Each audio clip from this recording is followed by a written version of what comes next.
ಜಿಲ್ಲೆಗೆ ಡಾಕ್ಟರ್ ಅಜಯ್ ಸಿಂಗ್ ಅವರಿಗೆ ಉಸ್ತುವಾರಿ ಜವಾಬ್ದಾರಿ ನೀಡಿರುವುದನ್ನು ಖಂಡಿಸಿ ದಲಿತ ಮತ್ತು ಪ್ರಗತಿಪರ ಸಂಘಟನೆಗಳ ಒಕ್ಕೂಟ ಹಾಗೂ ಜಿಲ್ಲಾ ನಾಗರಿಕರ ಸಮಿತಿ ಮುಖಂಡರು ಸಚಿವ ಡಾಕ್ಟರ್ ಅಜಯ್ ಸಿಂಗ್ ಅವರನ್ನು ಫೆರವ್ ಹಾಕಲು ಯತ್ನಿಸಿದಾಗ ಪೊಲೀಸರು ಬಂಧನ ಬಿಡುಗಡೆ ಮಾಡಿದರು. ನಗರದ ಡಾಕ್ಟರ್ ಬಿ.ಆರ್. ಅಂಬೇಡ್ಕರ್ ವೃತ್ತದಲ್ಲಿ ಪ್ರತಿಭಟನಾಕಾರರು ಗೋ ಬ್ಯಾಕ್ ಅಜಯ್ ಸಿಂಗ್ ಎಂದು ಘೋಷಣೆ ಕೂಗಿ ಆಕ್ರೋಶ ವ್ಯಕ್ತಪಡಿಸಿದರು. ಜಿಲ್ಲೆಯ ಶಾಸಕರಿಗೆ ಸಚಿವ ಸ್ಥಾನ ನೀಡದೆ ಸರ್ಕಾರ ಅನ್ಯಾಯ ಮಾಡಿದೆ. ಹೊರ ಜಿಲ್ಲೆಯ ಸಚಿವರನ್ನು ಧ್ವಜಾರೋಹಣ ನೆರವೇರಿಸಲು ಬಿಡುವುದಿಲ್ಲ ಎಂದು ಪಟ್ಟು ಹಿಡಿದರು. ಜಿಲ್ಲಾ ಕ್ರೀಡಾಂಗಣಕ್ಕೆ ಸಚಿವರು ಬರುವ ಮುನ್ನವೇ ಡಾಕ್ಟರ್ ವೃತ್ತದಲ್ಲಿ ಪ್ರತಿಭಟನಾಕಾರರನ್ನು ಪೊಲೀಸರು ತಡೆದು ವಾಹನದಲ್ಲಿ ಕರೆದೊಯ್ದರು. ಜಿಲ್ಲೆಗೆ ಯಾರಿಗೂ ಸಚಿವ ಸ್ಥಾನ ನೀಡದೆ ಅಜಯ್ ಸಿಂಗ್ ಅವರಿಗೆ ಜಿಲ್ಲಾ ಉಸ್ತುವಾರಿ ಜವಾಬ್ದಾರಿ ವಹಿಸಿರುವುದನ್ನು ತೀವ್ರ ಖಂಡಿಸಿ ಸಚಿವರಿಗೆ ಗೆರವು ಹಾಕಿ ಸರ್ಕಾರ ವಿರುದ್ಧ ತೀವ್ರ ಆಕ್ರೋಶ ವ್ಯಕ್ತಪಡಿಸಿದರು.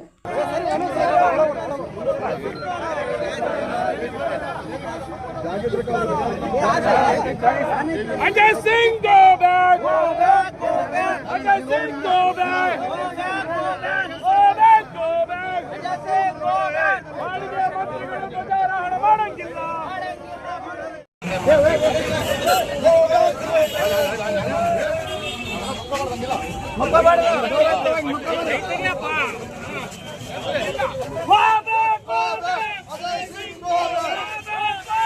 Ajay Singh go back!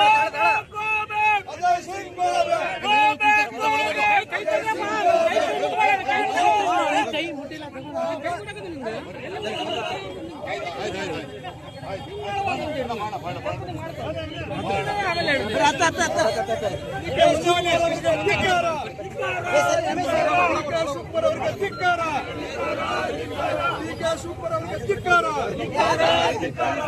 Ajay Singh go back! Go back!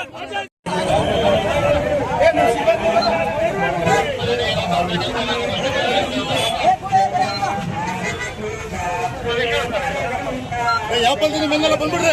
ಯಾಪಂದಿನಿ ಬರ್ರಿ. ಯಾಪಂದಿನಿ go back! Go back! Ajay Singh go back! Go back! Go back! Ajay Singh go back!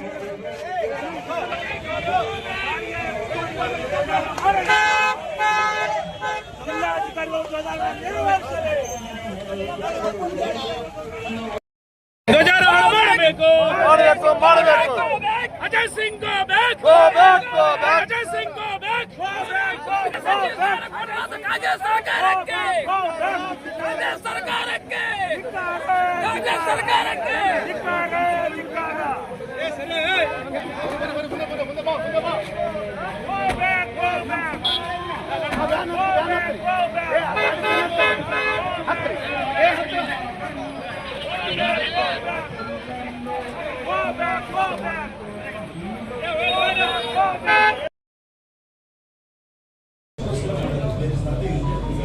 Karnataka badminton association ವತಿಯಿಂದ 80ನೇ ದಕ್ಷಿಣ ವಲಯ ಅಂತಾರಾಜ್ಯ ಬ್ಯಾಡ್ಮಿಂಟನ್ ಚಾಂಪಿಯನ್ಶಿಪ್ 2026 ಸೆಪ್ಟೆಂಬರ್ 5ರಿಂದ 8ರವರೆಗೆ ರಾಯಚೂರಿನ ಜಿಲ್ಲಾ ಕ್ರೀಡಾಂಗಣದಲ್ಲಿ ಆಯೋಜಿಸಲಾಗಿದೆ ಎಂದು Karnataka badminton association ಅಧ್ಯಕ್ಷ ಕುಮಾರ್ ಬಂಗಾರಪ್ಪ ಎಸ್ ತಿಳಿಸಿದರು. ನಗರದ ಜಿಲ್ಲಾ ಕ್ರೀಡಾಂಗಣದಲ್ಲಿ ನಡೆದ ಪತ್ರಿಕಾಗೋಷ್ಠಿಯಲ್ಲಿ ಮಾತನಾಡಿದ ಅವರು, ಸೆಪ್ಟೆಂಬರ್ 5 ಮತ್ತು 6ರಂದು ತಂಡಗಳ ಚಾಂಪಿಯನ್ಶಿಪ್ ಪಂದ್ಯಗಳು ನಡೆಯಲಿದ್ದು, ಸೆಪ್ಟೆಂಬರ್ 7 ಮತ್ತು 8ರಂದು ವೈಯಕ್ತಿಕ ವಿಭಾಗದ ಪಂದ್ಯಗಳು ನಡೆಯಲಿವೆ ಎಂದರು. ದಕ್ಷಿಣ ವಲಯದ ವಿವಿಧ ರಾಜ್ಯಗಳಿಂದ ಪ್ರತಿಭಾವಂತ ಬ್ಯಾಡ್ಮಿಂಟನ್ ಆಟಗಾರರು ಹಾಗೂ ತಂಡಗಳು ಪಂದ್ಯ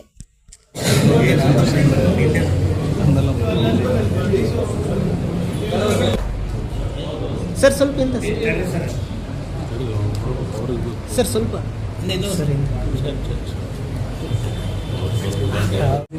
not only badminton other federations ಕೂಡ ನಮ್ಮ ಜೊತೆಗೆ ಇಟ್ಕೊಂಡು ಅವರೆಲ್ಲರೂ ಆಹ್ವಾನ ಮಾಡಿಕೊಂಡು ಬರೀ ಅಲ್ಲ ನಮಗೆ ರಾಯಚೂರು ಕ್ರೀಡೆಗೆ ಸಾಹಿತ್ಯಕ್ಕೆ ಮತ್ತು ಸಂಗೀತಕ್ಕೂ ಕೂಡ ಬಹಳ ಪ್ರಸಿದ್ಧಿಯಾಗಿರ್ತಕ್ಕಂಥ ಗಟ್ಟಿಮೆಂಟ್ ಜನತೆಲ್ಲ ಇದು.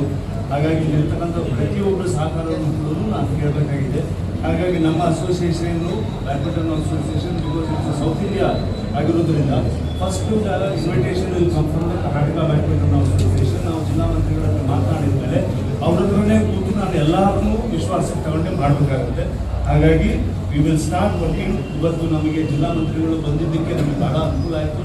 ನನಗೆ ಬಹಳ ಸಹಕಾರವನ್ನು ಇಮಿಡಿಯೇಟ್ ಆಗಿ ನಾನು ಈಗ ಜಾಯಿಂಟ್ ಪ್ರೆಸ್ ಮೀಟ್ ಮಾಡಿದ್ರೆ ಬಹಳ ಒಳ್ಳೆಯದಾಗುತ್ತೆ. ಅಂದ ತಕ್ಷಣವೇ ನಿನ್ನೆ ನಾನು ಮಾತನಾಡಿದೆ, ಇವತ್ತು ಫಿಕ್ಸ್ ಮಾಡಿದ್ದಾರೆ. ತದನಂತರ ಒಂದು ಸ್ವಲ್ಪ ಬಿಕಾಸ್ ಆಫ್ ಹಿಸ್ ಅವರ ಕಾರ್ಯಕ್ರಮದ ಒತ್ತಡದ ಮೇಲೆ DC ಆಫೀಸಿಂದ ಮತ್ತೆ ನಾನು ನಿನ್ನೆ ಬರ್ಬೇಕು. ಹಾಗಾಗಿ ಇಲ್ಲಿ ಬಂದಿದ್ದಕ್ಕೂ ಕೂಡ ನಾನು badminton association will make this ಒಂದು ದೊಡ್ಡ ಒಂದು ಇವೆಂಟ್ ಆಗಿ ರಾಯಚೂರಿಗೆ 6 ವರ್ಷಕ್ಕೆ ಕರ್ನಾಟಕಕ್ಕೆ ಬರುತ್ತೆ ಅಂತ. ಬೆಂಗಳೂರಿನಲ್ಲೇ ಆಡಬಾರ್ದು, ಬೆಂಗಳೂರಿನಲ್ಲೇ ಎಲ್ಲರೂ ಏರ್ಪೋರ್ಟ್ ಇದೆ, ಫೆಸಿಲಿಟೀಸ್ ಇದೆ ಅಂತೇಳಿ ಅಲ್ಲೇ ಆಡಬಾರ್ದು. ಗ್ರಾಮೀಣ ಪ್ರದೇಶದ ಮತ್ತು ಎಲ್ಲೆಲ್ಲಿ ನಮಗೆ ಫೆಸಿಲಿಟೀಸ್ ಇಲ್ಲೇ ಇರ್ತಕ್ಕಂಥ ಜಾಗದಲ್ಲಿ ಫೆಸಿಲಿಟೀಸನ್ನು ಮಾಡಿಕೊಂಡು we should do it. And ರಾಯಚೂರನ್ನ ನಾವು ಶೋಕೇಸ್ ಮಾಡಬೇಕು ಅನ್ನೋದು. ಇಲ್ಲಿಂದ ನಮಗೇನು ಹೈದರಾಬಾದ್ ಭಾಳ ದೂರ ಏನಲ್ಲ, 250 ಕಿಲೋಮೀಟರ್ ಇದೆ. ಮತ್ತು ಕೊರ್ನೂರಲ್ಲೂ ನಮಗೆ ಇದೆ, ಮತ್ತು ನಮಗೆ ಬೇರೆ ಬೇರೆ ಏರ್ಪೋರ್ಟ್ಸು ಇದೆ, ಮತ್ತು train facilities one of the best train facilities we have. ಹಾಗಾಗಿ ಇದೆಲ್ಲದನ್ನು ಗಮನದಲ್ಲಿಟ್ಕೊಂಡು ನಾವು ರಾಯಚೂರು ನಾಯಕ ಮಾಡ್ತೀವಿ. ನಾವೆಲ್ಲ ಮಾಧ್ಯಮದ ಮಿತ್ರರು ನಾನು ವಿನಂತಿ ಮಾಡ್ಕೊಳ್ತೀನಿ, ನಾವೆಲ್ಲರೂ ಇನ್ನೂ ನಮಗೆ 15-20 ದಿನ ಇದೆ. ನಾವೆಲ್ಲ ಥರದ ಸಹಕಾರವನ್ನು ಮಾಡ್ತೀವಿ. Make this one of the memorable moments for the entire South India.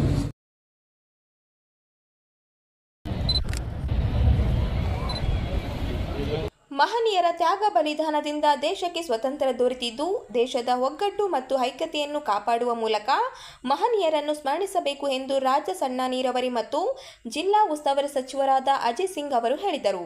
ಅವರಿಂದು ನಗರದ ಮಹಾತ್ಮ ಗಾಂಧಿ ಕ್ರೀಡಾಂಗಣದಲ್ಲಿ 80ನೇ ಸ್ವಾತಂತ್ರ್ಯ ದಿನಾಚರಣೆಯ ಪ್ರಯುಕ್ತ ಧ್ವಜಾರೋಹಣ ನೆರವೇರಿಸಿ ಮಾತನಾಡಿದರು. ಮಹಾತ್ಮ ಗಾಂಧೀಜಿ ಅವರು ಸ್ವಾತಂತ್ರ್ಯ ಹೋರಾಟಕ್ಕೆ ಕರೆ ಕೊಟ್ಟರು. ಭಾರತದಲ್ಲಿ ಸಾಮಾಜಿಕ ಸಮಾನತೆಗಾಗಿ ಹೋರಾಡಿದ ಡಾಕ್ಟರ್ BR ಅಂಬೇಡ್ಕರ್ ಅವರು ಸಹ ಸ್ವತಂತ್ರ ಹೋರಾಟದಲ್ಲಿ ಸಕ್ರಿಯವಾಗಿ ಭಾಗಿಯಾಗಿರುವುದು ಹಾಗೂ ಅನೇಕ ಮಹನೀಯರ ತ್ಯಾಗ ಬಲಿದಾನಗಳ ಮೂಲಕ ನಮಗೆ ಸ್ವತಂತ್ರ ಸಿಕ್ಕಿದ್ದು ದೇಶದ ಇತಿಹಾಸ ಅಚ್ಚಳಿಯದೆ ಉಳಿದಿದೆ. ದೇಶದ ಸ್ವತಂತ್ರ ತ್ಯಾಗ ಬಲಿದಾನ ಮಾಡಿದ ಎಲ್ಲರನ್ನು ಸ್ಮರಿಸುವ ಮೂಲಕ ಬಲಿಷ್ಠ ರಾಷ್ಟ್ರ ನಿರ್ಮಾಣಕ್ಕೆ ನಾವೆಲ್ಲರೂ ಶ್ರಮಿಸಬೇಕು ಎಂದರು. ರಾಜ್ಯದ ರೈತರು ತೀವ್ರ ಆರ್ಥಿಕ ಸಂಕಷ್ಟ ಸಿಲುಕಿದ್ದಾರೆ. ಅಗ್ನಿಶಾಮಕ ಠಾಣೆ ತಂಡ, ಸರ್ಕಾರಿ ಪ್ರಥಮ ದರ್ಜೆ ಮಹಿಳಾ ಕಾಲೇಜು ರಾಯಚೂರು, NSS ವಿಭಾಗ ಕುಮಾರಿ ಭವಾನಿ ಅವರ ನಾಯಕತ್ವದಲ್ಲಿ, ಆಶ್ಮೀಯ ಪ್ರಾಥಮಿಕ ಶಾಲೆ ಭಾರತ ಸೇವಾದಳ ತಂಡ ಕುಮಾರಿ ಸುಷ್ಮಿತಾ ಇವರ ನಾಯಕತ್ವದಲ್ಲಿ, ಬಾಲಕಿಯರ ಸರ್ಕಾರಿ ಪ್ರೌಢಶಾಲೆ ರಾಯಚೂರು ಭಾರತ ಸೇವಾದಳ ಕುಮಾರಿ ಭಾಗ್ಯಶ್ರೀ ಇವರ ತಂಡ, KEB ಪ್ರೌಢಶಾಲೆ ಭಾರತ ಸೇವಾದಳ ಕುಮಾರಿ ದೀಪಿಕಾ ಇವರ ನಾಯಕತ್ವದಲ್ಲಿ, ಕುಮಾರಿ ಶಿರೀಷ ಇವರ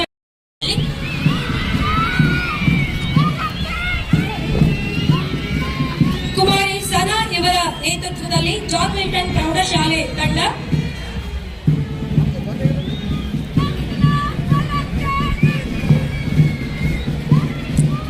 ನವಚೇತನ ಪ್ರೌಢಶಾಲೆ ಕುಮಾರಿ ಸುಪ್ರಿಯಾ ಇವರ ನಾಯಕತ್ವದಲ್ಲಿ,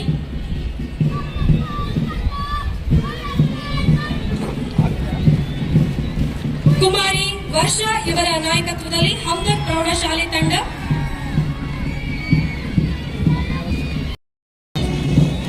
ಕುಮಾರಿ ಈರಮ್ಮ ಇವರ ನೇತೃತ್ವದಲ್ಲಿ ಸರ್ಕಾರಿ ಪ್ರೌಢಶಾಲೆ ಪೊಲೀಸ್ ಕಾಲನಿ ಭಾರತ ಸೇವಾದಳ ತಂಡ, ಸರ್ಕಾರಿ ಪ್ರೌಢಶಾಲೆ KEB ಕಾಲೋನಿ ಭಾರತ ಸೇವಾದಳ ಕುಮಾರಿ ದೀಪಿಕಾ ಇವರ ನಾಯಕತ್ವದಲ್ಲಿ, ಉನ್ನತೀಕರಿಸಿದ ಸರ್ಕಾರಿ ಹಿರಿಯ ಪ್ರಾಥಮಿಕ ಶಾಲೆ ಪೊಲೀಸ್ ಕಾಲೋನಿ ತಂಡ ಕುಮಾರಿ ಶಿರೀಷಾ ಇವರ ನಾಯಕತ್ವದಲ್ಲಿ, ಬಸವಶ್ರೀ ಪ್ರೌಢಶಾಲೆ ನಾಯಕತ್ವದಲ್ಲಿ, ಅರಣ್ಯ ಇಲಾಖೆ ಶ್ರೀ ಹನುಮಂತಪ್ಪ P ಉಪವಲಯ ಅರಣ್ಯಾಧಿಕಾರಿಯವರ ನೇತೃತ್ವದಲ್ಲಿ,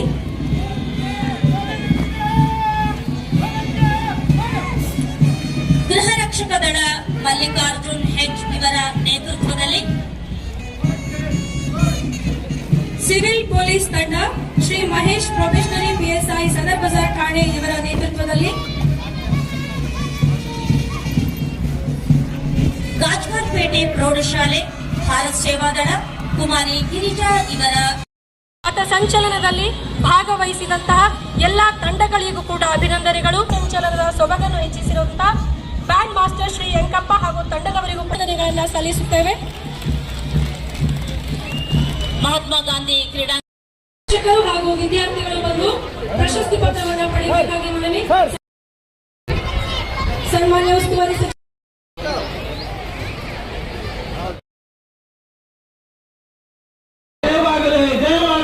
ಕಲ್ಯಾಣ ಕರ್ನಾಟಕ ಕರ್ನಾಟಕ ಭಾಗಕ್ಕೆ ಏಮ್ಸ್ ಮಂಜೂರು ಮಾಡಬೇಕು ಹಾಗೂ ರಾಯಚೂರಿನಲ್ಲಿಯೇ ಏಮ್ಸ್ ಸ್ಥಾಪಿಸಬೇಕೆಂದು ಒತ್ತಾಯಿಸಿ ನಡೆಯುತ್ತಿರುವ ಹೋರಾಟಕ್ಕೆ ಸಂಪೂರ್ಣ ಬೆಂಬಲವಿದ್ದು, ರಾಯಚೂರಿನ ಮುಖಂಡರೊಂದಿಗೆ ಮತ್ತೊಮ್ಮೆ ದೆಹಲಿಗೆ ನಿಯೋಗ ತೆರಳಿ ಕೇಂದ್ರ ಸರ್ಕಾರದ ಮೇಲೆ ಒತ್ತಡ ತರಲಾಗುವುದು ಎಂದು ಸಣ್ಣ ನೀರಾವರಿ ವಿಜ್ಞಾನ ಮತ್ತು ತಂತ್ರಜ್ಞಾನ ಹಾಗೂ ಜಿಲ್ಲಾ ಉಸ್ತುವಾರಿ ಸಚಿವ ಡಾಕ್ಟರ್ ಅಜಯ್ ಧರಮ್ ಸಿಂಗ್ ಹೇಳಿದರು.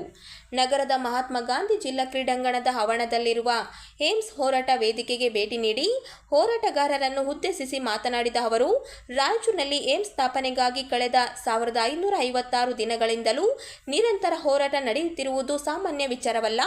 ಇಷ್ಟೊಂದು ದಿನಗಳಿಂದ ಹೋರಾಟ ಮುಂದುವರೆದಿದ್ದರೂ ಬೇಡಿಕೆ ಈಡೇರದಿರುವುದು ನೋವಿನ ಸಂಗತಿ ಎಂದರು. ಕಲ್ಯಾಣ ಕರ್ನಾಟಕ ಭಾಗಕ್ಕೆ ಏಮ್ಸ್ ಬರಬೇಕು ಎಂಬುದು ನಮ್ಮೆಲ್ಲರ ಆಸೆಯಾಗಿದೆ. ಅದರಲ್ಲೂ ರಾಯಚೂರಿನಲ್ಲಿ ಏಮ್ಸ್ ಸ್ಥಾಪನೆಯಾಗಲೇಬೇಕು. ಕಲಬುರಗಿಗೆ ಮಾತ್ರ ಸೀಮಿತಗೊಳಿಸದೆ ರಾಯಚೂರಿಗೂ ಏಮ್ಸ್ ದೊರೆಯಬೇಕು. ಕಲ್ಯಾಣ ಕರ್ನಾಟಕದ ಹಿಂದುಳಿದ ಜಿಲ್ಲೆಗಳ ಆರೋಗ್ಯ ಸೇವೆ, ಶಿಕ್ಷಣ ಮತ್ತು ಅಭಿವೃದ್ಧಿಯ ದೃಷ್ಟಿಯಿಂದ ಏಮ್ಸ್ ಅತ್ಯಂತ ಅಗತ್ಯವಾಗಿದೆ ಎಂದು ಹೇಳಿದರು. ತಾವು ಏಮ್ಸ್ ಆಗಿ ತಾವು ಮಾಡ್ತಾ ಇದ್ದೀರಿ. ನಾವೆಲ್ಲರೂ ಕೂಡ ಹೆಚ್ಚಿನ ಒಂದು ಒತ್ತಡ ಹಾಕಿ ನಮ್ಮ ಕಲ್ಯಾಣ ಕರ್ನಾಟಕ ಭಾಗಕ್ಕೆ ಬರಬೇಕು ಅಂತ ನಾವು ಪ್ರಯತ್ನ, ನಮ್ಮ ಸರ್ಕಾರ ಯಾವಾಗಲೂ ಕೂಡ ಬದ್ಧವಾಗಿದೆ. ಅದರಲ್ಲಿ ಎರಡು ಮಾತು ಇಲ್ವೇ ಇಲ್ಲ. ನಮ್ಮ ಸರ್ಕಾರ ಏನು 20ನೇ ಮೇ 2023 ಈಗಾಗಲೇ ಸುಮಾರು ಒಂದು 3 ವರ್ಷ 7 ತಿಂಗಳಾಗಿದೆ. 3 ವರ್ಷ 7 ತಿಂಗಳಾಗಿದೆ. ನಾವು ತಮ್ಮ ಜೊತೆ ಇದ್ದೀವಿ ಅಂತ ಹಿಂದೆ ಇರ್ತಕ್ಕಂಥ ನಮ್ಮ ಜಿಲ್ಲಾ ಉಸ್ತುವಾರಿ ಸಚಿವರಾಗ್ಲಿ ಮತ್ತೆ ಇಲ್ಲಿ ಒಂದು ಭಾಗದ ಹಿರಿಯ ಮುಖಂಡರು ಎಲ್ಲರೂ ಜನಪ್ರತಿನಿಧಿಗಳಾಗ್ಲಿ ಯಾವಾಗಲೂ ತಮ್ಮ ಜೊತೆ ಇದ್ದೀವಿ ಅಂತ ನಾವು ಹೇಳಿದ್ದೀವಿ. ಈಗ ನಮ್ಮ ರಾಜ್ಯಕ್ಕೆ ಕೇಂದ್ರ ಸರ್ಕಾರದಿಂದ ಒಂದು ಮಲ್ತಾಯಿ ಧೋರಣೆ ಆಗ್ತಾ ಇದೆ. ಖಂಡಿತ ಆಗ್ತಾ ಇದೆ. ವಿಶೇಷವಾಗಿ ಕಲ್ಯಾಣ ಕರ್ನಾಟಕ ಭಾಗದಲ್ಲಿ ಈ ಒಂದು ಏಮ್ಸ್ ಆಗೋದು ಅತಿ ಸೂಕ್ತ. ರಾಯಚೂರು ಜಿಲ್ಲೆಯಲ್ಲಿ ಆಗೋದು ಅತಿ ಸೂಕ್ತ. ಮತ್ತೆ ತಾವು ಸತತವಾಗಿ ಏನು 1556 ದಿನ ಅಂದ್ರೆ ಇದು ಸಣ್ಣ ವಿಷಯ ಇಲ್ಲ. ಕೇಂದ್ರ ಸರ್ಕಾರ ಸುಮಾರು 4 ವರ್ಷ ಮೀರಿ ಇವತ್ತು ತಾವು ಏನ್ ಮಾಡ್ತಾ ಇದ್ದೀರಿ, ಇದು ಅತಿ ಅವಶ್ಯಕತೆ ಇದೆ. ನಾವೆಲ್ಲ ತೀರ್ಮಾನ ಮಾಡಿ ಕಲಬುರಗಿಯಲ್ಲಿ ಇಲ್ಲ ಇಲ್ಲಿ ರಾಯಚೂರಲ್ಲಿ ಆಗ್ಬೇಕು ಅಂತ ನಮ್ಮ ಸರ್ಕಾರ ವತಿಯಿಂದ ಈಗಾಗಲೇ 2 ನಿಯೋಗವನ್ನು ತಗೊಂಡೋಗಿದ್ವಿ. ಫೆಬ್ರವರಿ 7ನೇ ತಾರೀಕಿಗೆ ಜಂತರ್ ಮಂತರಲ್ಲಿ ಎಲ್ಲಾ ಶಾಸಕರು ಹೋಗಿದ್ವಿ. 2024ರಲ್ಲಿ ಒಂದು ಪ್ರತಿಭಟನೆಯನ್ನು ನಾವು ಮಾಡಿದ್ವಿ. ಇಡೀ ಕೇಂದ್ರ ಸರ್ಕಾರದಿಂದ ನಮ್ಮ ರಾಜ್ಯ ಸರ್ಕಾರಕ್ಕೆ ಆಗಿರುವಂತಹ ಒಂದು ಅನ್ಯಾಯ, ಬೇರೆ ಬೇರೆ ವಿಷಯಗಳಾಗಿರ್ಬಹುದು, ಬೇರೆ ಬೇರೆ ಕೆಲಸಗಳಾಗಿರಬಹುದು, ಅನುದಾನಕ್ಕಾಗಿರ್ಬಹುದು, ನಮ್ಗೆ ಆಗಿರುವಂತಹ ಒಂದು ತಾರತಮ್ಯಕ್ಕಾಗಿ ಏನು ಅನ್ಯಾಯ ಆಗಿದ್ದೆ. ಇವತ್ತು ನಾನು ರಾಯಚೂರು ಜಿಲ್ಲೆಯ ಒಂದು ಉಸ್ತುವಾರಿ ಸಚಿವರಾಗಿ ಗಣರಾಜ್ಯೋತ್ಸವದ ನಮ್ಮ ಸ್ವಾತಂತ್ರ್ಯ ದಿವಸದ ಒಂದು ಆಚರಣೆಗಾಗಿ ನಾನು ಬಂದಿದ್ದೀನಿ. ನಾನು ತಮ್ಮ ಜೊತೆ ಇದ್ದೀನಿ. ನಾನು ಮಾನ್ಯ ಮುಖ್ಯಮಂತ್ರಿಯವರಿಗೆ, ನಮ್ಮ ಎಲ್ಲ ಈ ಒಂದು ರಾಯಚೂರು ಮುಖಂಡರು ಹಾಗೂ ನಮ್ಮ ಪಕ್ಷದ ಎಲ್ಲ ಹಿರಿಯ ಮುಖಂಡರು ಪ್ರತಿನಿಧಿಗಳನ್ನು ಸೇರಿಸಿ ನಾನು ಮಾನ್ಯ ಮುಖ್ಯಮಂತ್ರಿಯವರಿಗೆ ನಾನು ಭೇಟಿಯಾಗಿ ದೆಹಲಿಗೆ ಮತ್ತೊಮ್ಮೆ ನಾವು ಒಂದು ನಿಯೋಗ ತಗೊಂಡೋಗಿ ಇದು ಯಾವ ಕಾರಣಕ್ಕೂ ಕೊಡಲೇಬೇಕು, ಆಗ್ಲೇಬೇಕಂತ ಒಂದು ಒತ್ತಡವನ್ನು ಹಾಕ್ತೀವಿ. ರಾಯಚೂರಲ್ಲಿ ಆಗ್ಬೇಕು ಅಂತ ಒಂದು ಜಿಲ್ಲೆಯಲ್ಲಿ ಮಳೆಯಿಂದ 70% ಬೆಳೆ ಹಾನಿಯಾಗಿದ್ದು, ಸರ್ಕಾರಕ್ಕೆ ಸಲ್ಲಿಸುವ ವರದಿ ಆಧಾರದ ಮೇಲೆ ಶೀಘ್ರದಲ್ಲಿ ಬರಗಾಲ ಘೋಷಣೆಗೆ ಮುಖ್ಯಮಂತ್ರಿಗಳು ಕ್ರಮ ವಹಿಸಲಿದ್ದಾರೆ ಎಂದು ಉಸ್ತುವಾರಿ ಹಾಗೂ ಸಣ್ಣ ನೀರಾವರಿ ಸಚಿವ ಡಾಕ್ಟರ್ ಅಜಯ್ ಸಿಂಗ್ ಹೇಳಿದರು. ಅವರಿಂದು ಮಾಧ್ಯಮಗೋಷ್ಠಿ ಉದ್ದೇಶಿಸಿ ಮಾತನಾಡಿ, ಜಿಲ್ಲೆಯೂ ಸೇರಿದಂತೆ ರಾಜ್ಯದ ಎಲ್ಲ ಜಿಲ್ಲೆಗಳ ಬರ ಪರಿಸ್ಥಿತಿಯ ಕುರಿತು ಮಾಹಿತಿ ಸಂಗ್ರಹಿಸಲಾಗಿದೆ. ಬೆಳೆ ನಷ್ಟ ಹಾಗೂ ಪರಿಹಾರದ ಕುರಿತು ಸರ್ಕಾರ ಪರಾಮರ್ಶಿಸಿ ನಿರ್ಧಾರ ಕೈಗೊಳ್ಳಲಿದೆ ಎಂದರು. ಕೇಂದ್ರ ಸರ್ಕಾರ ಮಲತಾಯಿ ಧೋರಣೆ ಬಿಟ್ಟು ರಾಜ್ಯಕ್ಕೆ ಆರ್ಥಿಕ ನೆರವು ನೀಡಬೇಕಿದೆ. ಕೇಂದ್ರ ಸರ್ಕಾರ ಅನುದಾನ ಹಂಚಿಕೆಯಲ್ಲಿ ಆಗುತ್ತಿರುವ ಅನ್ಯಾಯ ಸರಿಪಡಿಸಲು ಸಂಬಂಧಿಸಿದ ಇಲಾಖೆಗಳ ಬಳಿ ನಿಯೋಗ ತೆರಳಿ ಮನವರಿಕೆ ಮಾಡಲಾಗುತ್ತದೆ ಎಂದರು. ಮಹತ್ವಾಕಾಂಕ್ಷೆ ಜಿಲ್ಲೆಯಾಗಿರುವ ರಾಯಚೂರು ಮತ್ತು ಯಾದಗಿರಿ ಜಿಲ್ಲೆಗಳಿಗೆ ಹೆಚ್ಚಿನ ಅನುದಾನ ಹಂಚಿಕೆ ಕುರಿತು ಗಮನ ಸೆಳೆಯಲಾಗುತ್ತದೆ. ಪ್ರಾದೇಶಿಕ ಸಮತೋಲನ ನಿವಾರಣೆಗೆ ನಂಜುಂಡಪ್ಪ ಸಮಿತಿ ವರದಿ ಆಧರಿಸಿ ಕಲ್ಯಾಣ ಕರ್ನಾಟಕ ಅಭಿವೃದ್ಧಿ ಮಂಡಳಿ ಅನುದಾನ ಹಂಚಿಕೆ ಮಾಡಲಾಗಿದೆ. 3,35,00,000 ನಾನು ಜಿಲ್ಲಾ ಉಸ್ತುವಾರಿ ಆಗೋಕ್ಕಿಂತ ಮೊದಲು ನನಗೆ ಗೊತ್ತಿರಲಿಲ್ಲ. ಆದರೆ ನಮ್ಮಲ್ಲಿ ಉಳಿದಿತ್ತು ಕೆಲವು ಸುಮಾರು 15 ಕೋಟಿ ಇರ್ತಕ್ಕಂಥ ಅನುದಾನದಲ್ಲಿ ಅವಶ್ಯಕತೆ ಇರ್ತಕ್ಕಂಥ ರಾಯಚೂರಿಗೆ ನಾನು ಕಲ್ಯಾಣ ಕರ್ನಾಟಕ ಅಭಿವೃದ್ಧಿ ಮಂಡಳಿ ಅಧ್ಯಕ್ಷನಾಗಿ ನನಗೆ ಗೊತ್ತಿರಲಿಲ್ಲ ನಾನು ರಾಯಚೂರು ಉಸ್ತುವಾರಿ ಆಗ್ತೀನಿ ಅಂತ. ಸುಮಾರು 3,35,00,000 ಹಾಗೂ 1 ಕೋಟಿ ಅನುದಾನವನ್ನು ನಾನು ನೀಡಿದ್ದೀನಿ. ಈಗ ನಾನು ಎಷ್ಟು ದುಡ್ಡು ಹಣ ಘೋಷಣೆ ಮಾಡಬೇಕು ಅಂತ ಇಲ್ಲ. ಈ ದಿನ ಬಹುಶಃ ಒಂದು 48 ತಾಸು ಆಗಿದೆ ನಂದು ಪೋರ್ಟ್ಫೋಲಿಯೋ ಅನೌನ್ಸ್ ಆಗಿದೆ, ಖಾತೆ ಅನೌನ್ಸ್ ಆಗಿ 48 ತಾಸು ಆಗಿದೆ. ಸುಮಾರು 16-18 ತಾಸು ಆಗಿರ್ಬೋದು. ನನ್ನ ಜಿಲ್ಲಾ ಉಸ್ತುವಾರಿ ಅಂತ ನಿನ್ನೆ ಸಾಯಂಕಾಲ ಬಂದೆ. ನಾನು ಒಂದೇ ಒಂದು ಮಾತು ನಿಮ್ಗೆ ಹೇಳಕ್ ಇಷ್ಟಪಡ್ತೀನಿ. ನಾನು ಇಲ್ಲಿ ಬಂದಿದ್ದು ನಮ್ಮ ಪಕ್ಷ, ನಮ್ಮ ಸರ್ಕಾರ, ನಮ್ಮ ಜವಾಬ್ದಾರಿ. ಕೇವಲ ಇಲ್ಲಿ ಇರ್ತಕ್ಕಂಥ ಒಂದು ಜವಾಬ್ದಾರಿ. ನಾನು ದಿವಂಗತ ಧರ್ಮಸಿಂಗ್ ಸಾಹೇಬ್ರ ಮಗನಾದ ಇವತ್ತಿನ ದಿವಸ ಅವರು ಸಣ್ಣವನಾಗಲೂ ಕೂಡ ಭಾಳ ಸತಿ ಬಂದಿದ್ದೆ. ಅವರು ಸಚಿವರಿರ್ತಕ್ಕಂಥ ಒಂದು ಸಂದರ್ಭ, ಇಲ್ಲಿ ಇರ್ತಕ್ಕಂಥ ಜನರ ಜೊತೆ ನಮ್ಮ ಕುಟುಂಬದ್ದು ಒಂದು ಅನ್ಯೋನ್ಯ ಇರ್ತಕ್ಕಂಥ ಒಂದು ಸಂದರ್ಭ. ಎಲ್ಲವನ್ನು ಮಾಡ್ತೀನಿ, ಎಲ್ಲ ಸರಿಪಡಿಸ್ತೀನಿ ಅಂತ ಯಾರ ಕೈಯಲ್ಲೂ ಮಾಡೋಕ್ಕೆ ಸಾಧ್ಯ ಇಲ್ಲ. ದಯವಿಟ್ಟು ಅರ್ಥ ಮಾಡ್ತೀನಿ. ನಮ್ಮ ಕೆಲಸ ಏನಿದೆ ಅಂತ ನೀವೆಲ್ಲ ಬರ್ಬೇಕಾದ್ರೆ ಕೇಳ್ತಾರೆ, ನೀವು ಮಾಡ್ತಾ ಇರೋ ಜನರ ಪರವಾಗಿ, ಜನರಿಗಾಗಿ. ನಾನು ಹೇಳಿದೆ ನನ್ನ ಭಾಷಣದಲ್ಲೂ ಕೂಡ, ಟೀಕೆ ಇದ್ರೂ ಕೂಡ ಸ್ವಾಗತ ಮಾಡ್ತೀನಿ, ಪ್ರಶಂಸೆ ಇದ್ರೂ ಕೂಡ ಸ್ವಾಗತ ಮಾಡ್ತೀನಿ. ನನ್ನ ಕೆಲಸ ಕಾರ್ಯಗಳು ಬರೀ ಒಂದೇ ಆ ರೀತಿ ಅಂತ ಹೇಳೋದು. ಎಲ್ಲವನ್ನು ಕೊಟ್ಟಿದ್ದು ಕೆಲಸನೂ ನಾನು ಮಾಡ್ತೀನಿ ಅಂತ ಈ ಸಂದರ್ಭದಲ್ಲಿ ಹೇಳಕ್ ಬರಲ್ಲ.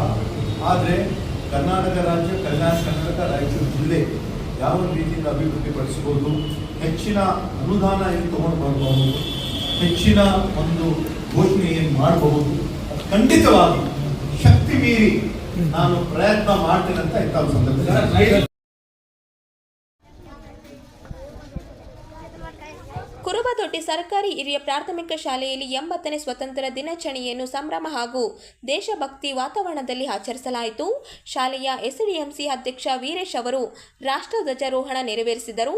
ಬಳಿಕ ವಿದ್ಯಾರ್ಥಿಗಳು ದೇಶಭಕ್ತಿ ಗೀತೆ, ಭಾಷಣ ಹಾಗೂ ವಿವಿಧ ಸಾಂಸ್ಕೃತಿಕ ಕಾರ್ಯಕ್ರಮಗಳನ್ನು ನಡೆಸಿಕೊಟ್ಟರು. ಸ್ವತಂತ್ರ ದಿನಾಚರಣೆ ಅಂಗವಾಗಿ ಕ್ರಿಕೆಟ್ ಸೇರಿದಂತೆ ವಿವಿಧ ಕ್ರೀಡಾ ಹಾಗೂ ಸಾಂಸ್ಕೃತಿಕ ಸ್ಪರ್ಧೆಗಳನ್ನು ಆಯೋಜಿಸಲಾಗಿತ್ತು. ಕ್ರಿಕೆಟ್ ಪಂದ್ಯದಲ್ಲಿ ಕಾರ್ತಿಕ್ ತಂಡ ಜಯಗಳಿಸಿತು. ವಿಜ್ಞಾನ ವಿಷಯಾಧಾರಿತ ರಂಗೋಲಿ ಸ್ಪರ್ಧೆಯಲ್ಲಿ ಜಯಲಕ್ಷ್ಮಿ ಜಾನಪ್ಪ ಪ್ರಥಮ, ವೈಷ್ಣವಿ ದ್ವಿತೀಯ ಹಾಗೂ ಐಶ್ವರ್ತಿ ತೃತೀಯ ಸ್ಥಾನ ಪಡೆದರು. ಇನ್ನು 1ರಿಂದ 7ನೇ ತರಗತಿಯ ವಿದ್ಯಾರ್ಥಿಗಳಿಗೆ ಓಟ, ಮ್ಯೂಸಿಕಲ್ ಚೇರ್, ರಸಪ್ರಶ್ನೆ, ಭಾಷಣ ಹಾಗೂ ಆಶುಭಾಷಣ ಸ್ಪರ್ಧೆಗಳನ್ನು ನಡೆಸಲಾಯಿತು. ವಿಜೇತರಿಗೆ ಬಹುಮಾನ ವಿತರಿಸಲಾಯಿತು. ಈ ವೇಳೆ ಶಿಕ್ಷಕ ಗೋವಿಂದ ಮಾತನಾಡಿ, ಸ್ವತಂತ್ರ ಹೋರಾಟಗಾರರ ತ್ಯಾಗ ಮತ್ತು ಬಲಿದಾನವನ್ನು ವಿದ್ಯಾರ್ಥಿಗಳು ಅರಿತು ದೇಶದ ಅಭಿವೃದ್ಧಿಗೆ ತಮ್ಮದೇ ಆದ ಕೊಡುಗೆ ನೀಡಬೇಕೆಂದು ಕರೆ ನೀಡಿದರು. ಕಾರ್ಯಕ್ರಮದಲ್ಲಿ ಶಾಲಾ ಶಿಕ್ಷಕರು, ಎಸ್ಡಿಎಂಸಿ ಸದಸ್ಯರು, ಗ್ರಾಮಸ್ಥರು ಹಾಗೂ ವಿದ್ಯಾರ್ಥಿಗಳು ಭಾಗವಹಿಸಿದ್ದರು. ಶಿಕ್ಷಕರಾದ ಗೋವಿಂದ್ ಸ್ವಾಗತಿಸಿದರು. ಶಿಕ್ಷಕಿ ಯಶೋಧ ನಿರೂಪಿಸಿದರು.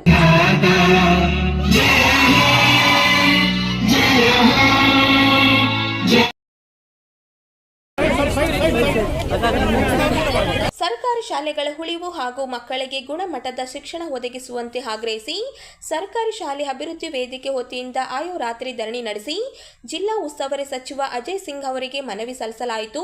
ಶಿಕ್ಷಣ ಹಕ್ಕು ಕಾಯ್ದೆ ಜಾರಿಯಾಗಿ 17 ವರ್ಷಗಳು ಕಳೆದರೂ ರಾಜ್ಯದ ಸರ್ಕಾರಿ ಶಾಲೆಗಳಲ್ಲಿ ಮಕ್ಕಳಿಗೆ ಗುಣಮಟ್ಟದ ಶಿಕ್ಷಣ ದೊರೆಯುತ್ತಿಲ್ಲ ಎಂದು ಅಸಮಾಧಾನ ವ್ಯಕ್ತಪಡಿಸಿದರು. ದೇಶ ಸ್ವತಂತ್ರದ ಸಂಭ್ರಮದಲ್ಲಿರುವ ಸಂದರ್ಭದಲ್ಲಿ ಸರ್ಕಾರಿ ಶಾಲೆಗಳ ಮಕ್ಕಳು ಹಾಗೂ ಅವರ ಪೋಷಕರು ಗುಣಮಟ್ಟದ ಶಿಕ್ಷಣಕ್ಕಾಗಿ ಹೋರಾಟ ನಡೆಸಬೇಕಾಗಿರುವುದು ದುರದೃಷ್ಟಕರ ಸಂಗತಿ ಎಂದು ವಿಷಾದ ವ್ಯಕ್ತಪಡಿಸಿದರು. ಸರ್ಕಾರಿ ಶಾಲೆಗಳ ಉಳಿವಿಗಾಗಿ ವೇದಿಕೆಯು ಕಳೆದ 10 ವರ್ಷಗಳಿಂದ ವಿವಿಧ ರೀತಿಯ ಹೋರಾಟಗಳನ್ನು ನಡೆಸುತ್ತಾ ಬಂದರೂ ಸರ್ಕಾರ ಈ ವಿಚಾರದಲ್ಲಿ ನಿರ್ಲಕ್ಷ್ಯ ವಹಿಸುತ್ತಿದೆ. ಇದರ ಪರಿಣಾಮವಾಗಿ ಸರ್ಕಾರಿ ಶಾಲೆಗಳಲ್ಲಿ ಮಕ್ಕಳ ಸಂಖ್ಯೆ ಗಣನೀಯವಾಗಿ ಕುಸಿಯುತ್ತಿದೆ. ಮುಖ್ಯವಾಗಿ ಬಡವರು, ದಲಿತರು ಹಾಗೂ ಆರ್ಥಿಕವಾಗಿ ಹಿಂದುಳಿದ ಕುಟುಂಬಗಳ ಮಕ್ಕಳು, ಅದರಲ್ಲೂ ಹೆಚ್ಚಿನ ಸಂಖ್ಯೆಯಲ್ಲಿ ಹೆಣ್ಣು ಮಕ್ಕಳು ಸರ್ಕಾರಿ ಶಾಲೆಗಳಲ್ಲಿ ವ್ಯಾಸಂಗ ಮಾಡುತ್ತಿದ್ದಾರೆ. ನಿನ್ನೆನೂ ಕೂಡ ಮಾಡಿದ್ದಾರೆ ಸರ್. ನಾವು ಸರ್ಕಾರಕ್ಕೆ ಈಗ ನೀವು 15,000 ಶಿಕ್ಷಕರು ತಗೊಳ್ತೀವಿ ಅಂತ ಹೇಳ್ಬೋದು ಸರ್. ನಮ್ಗೆ ಬೇಕಾಗಿರೋದು ಈಗ ಸದ್ಯ 62,000 ಶಿಕ್ಷಕರ ಕೊರತೆ ಇದೆ ಅಂತ ನಮ್ಮ ಗಮನಕ್ಕೆ ಬಂದಿದೆ. ನಾವು ಹೇಳಿದ್ದು ಗಮನದಲ್ಲಿಟ್ಕೊಂಡು ನಾವು ಹಿಂದೆಯೂ ಕೂಡ ನಮ್ಮ ಸರ್ಕಾರ ಕಲ್ಯಾಣ ಕರ್ನಾಟಕ ಮಂಡಳಿ ನ್ಯಾಯವಾಗಿ ಅಕ್ಷರಾವಿಷ್ಕಾರ ಯೋಜನೆಯಲ್ಲಿ 25% ಹಣ, ಶೈಕ್ಷಣಿಕ ವರ್ಷ ಹಣ ಅಂತ ಈ ಒಂದು ಸರ್ಕಾರಿ ಶಾಲೆ ಒಂದು ಅಭಿವೃದ್ಧಿಗಾಗಿ ನಾವು ಇದ್ದೀವಿ. 5 ವರ್ಷ, ಇಡೀ 5 ವರ್ಷ ಅಂದರೆ ನೀವು ತಿಳ್ಕೊಳ್ಬೋದು.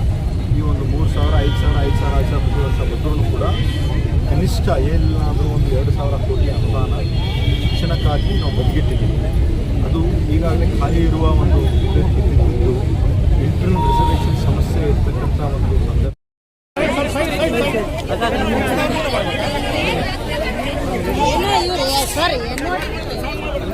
ಇದಕ್ಕೆ ನಾವು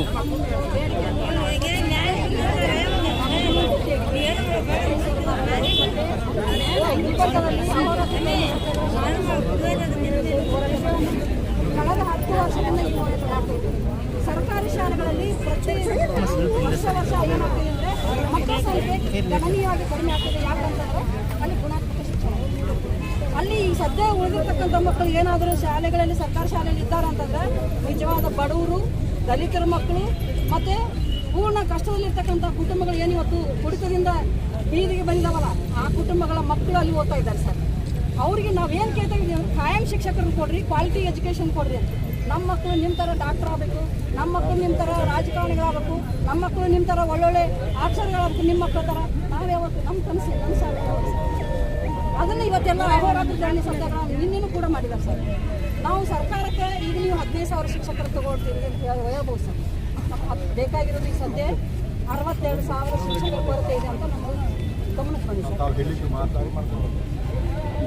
ಗಮನದಲ್ಲಿಟ್ಕೊಂಡು ನಾನು ಹಿಂದೆಯೂ ಕೂಡ ನಮ್ಮ ಸರ್ಕಾರ ಕಲ್ಯಾಣ ಕರ್ನಾಟಕ ಮಂಡಳಿ ಇದೆ, ಕಡ್ಡಾಯವಾಗಿ ಅಕ್ಷರಾವಿಷ್ಕಾರ ಯೋಜನೆಯಲ್ಲಿ 25% ಹಣ, ಶೈಕ್ಷಣಿಕ ವರ್ಷ ಹಣ ಅಂತ ಈ ಒಂದು ಸರ್ಕಾರಿ ಶಾಲೆ ಒಂದು ಅಭಿವೃದ್ಧಿಗಾಗಿ ನಾವು ಇದ್ದೀವಿ. 5 ವರ್ಷ, ಇಡೀ 5 ವರ್ಷ ಅಂದರೆ ನೀವು ತಿಳ್ಕೊಳ್ಬೋದು. ಈ ಒಂದು 3,000, 5,000 ಪ್ರತಿ ವರ್ಷ ಬಂದರೂ ಕೂಡ ಕನಿಷ್ಠ ಏನಾದರೂ ಒಂದು 2,000 ಕೋಟಿ ಅನುದಾನ ಶಿಕ್ಷಣಕ್ಕಾಗಿ ನಾವು ಬದಿಗಿಟ್ಟಿದ್ದೀವಿ. ಅದು ಈಗಾಗಲೇ ಖಾಲಿ ಇರುವ ಒಂದು ಇಂಟರ್ನಲ್ ರಿಸರ್ವೇಷನ್ಸ್